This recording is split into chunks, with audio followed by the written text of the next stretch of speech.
In the future, humans don't go outside anymore and instead send out androids called surrogates to go through their daily routines.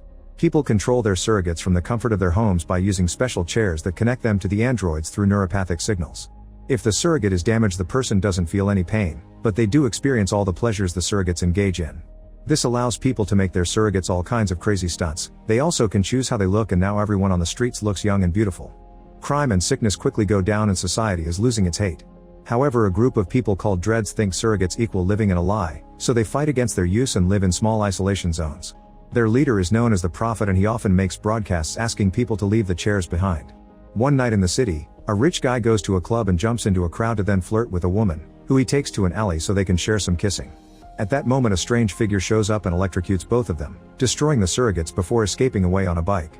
The killer drives so fast that it causes a car to flip and crash. Moments later, FBI agents Peters and Greer arrive at the crime scene.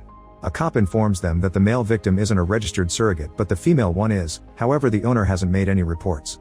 Both surrogates' eyes have been burned out and the memory chip on the male one is fried, but Greer still takes it to analyze it. Then the agents get into the apartment of the female surrogate's owner, only to find him dead with a bleeding nose. When they check the controllers, they discover that the last thing the female surrogate saw was her partner's eyes burning down before the feed was cut off. Afterward, Greer goes home and gets a glass of water to himself, confirming he also uses a surrogate.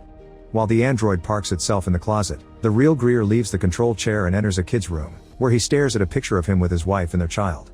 Next, he checks on his wife Maggie, who communicates with him through her surrogate. Greer wants to take a vacation without using the android bodies. He wants to travel for real.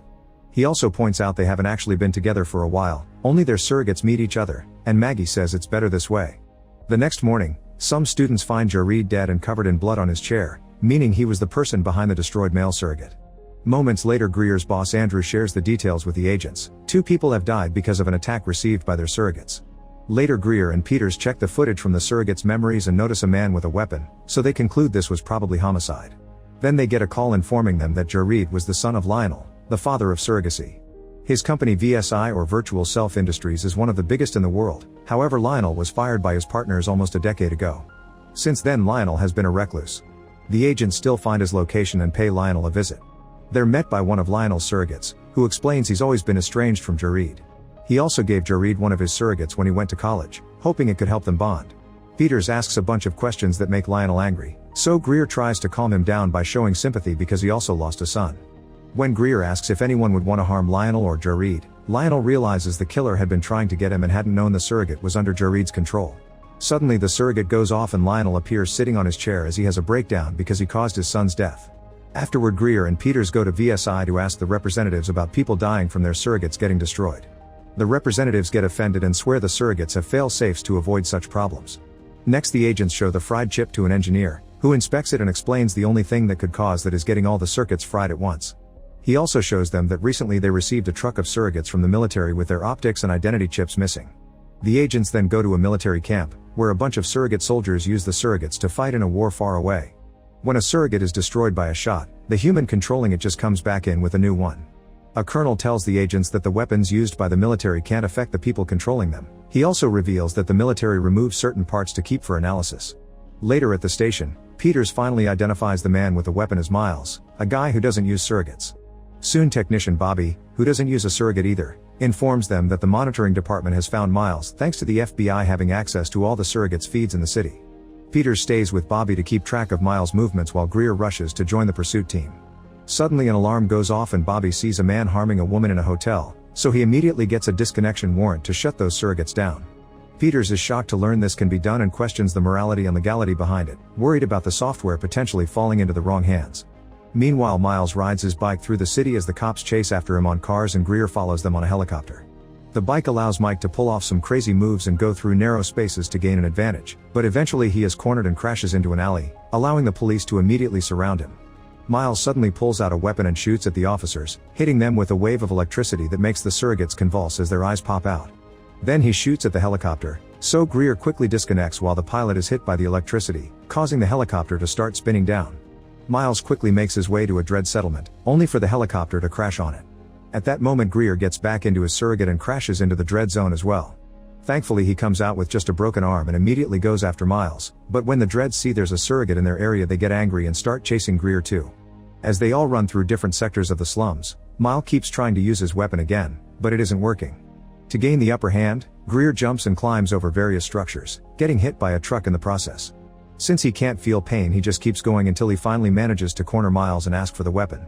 Miles gives him his bag, but before Greer can open it, he suddenly gets shot. While Miles takes the bag back, a woman continues to shoot Greer and calls him an abomination, causing him to disconnect from his surrogate. At home, Greer is bleeding and tries to leave his room, only to pass out in the corridor. Luckily, Maggie finds him and calls an ambulance.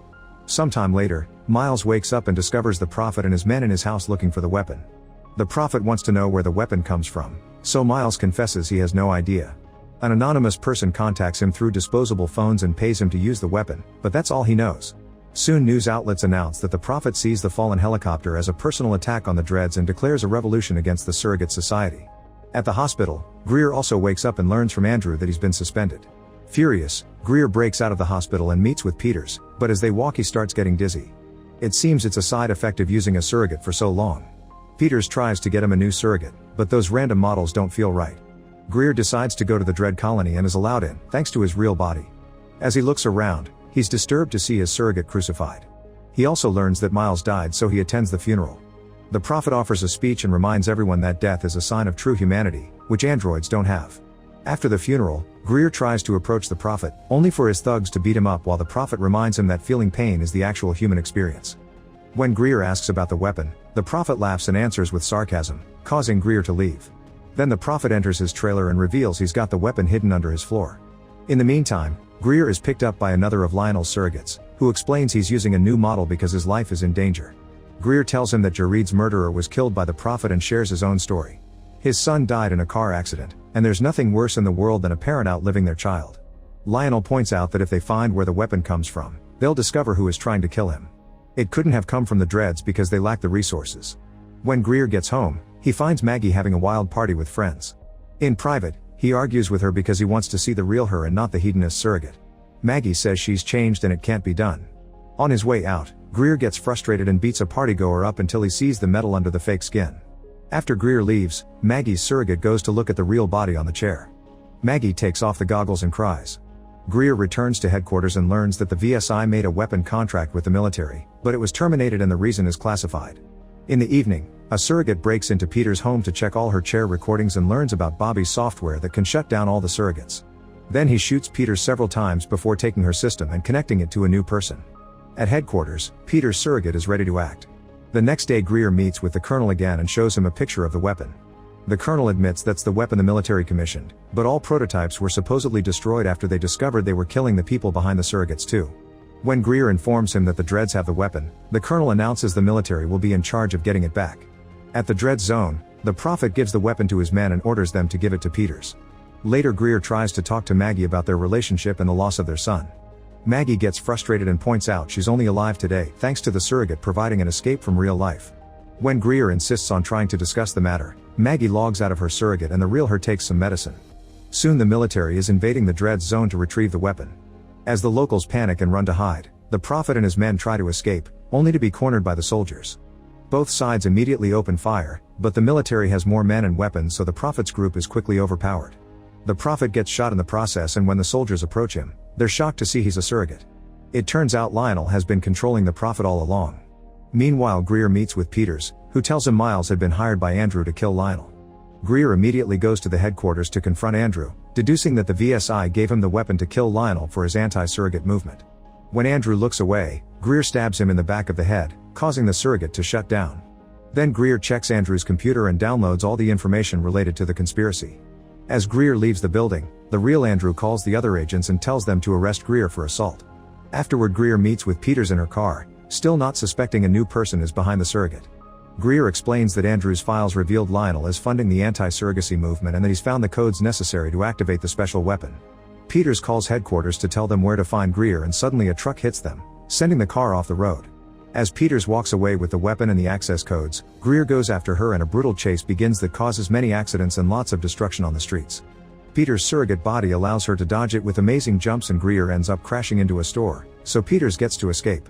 Soon a bunch of FBI agents show up looking for Greer, so he hides and sneaks around to steal a car.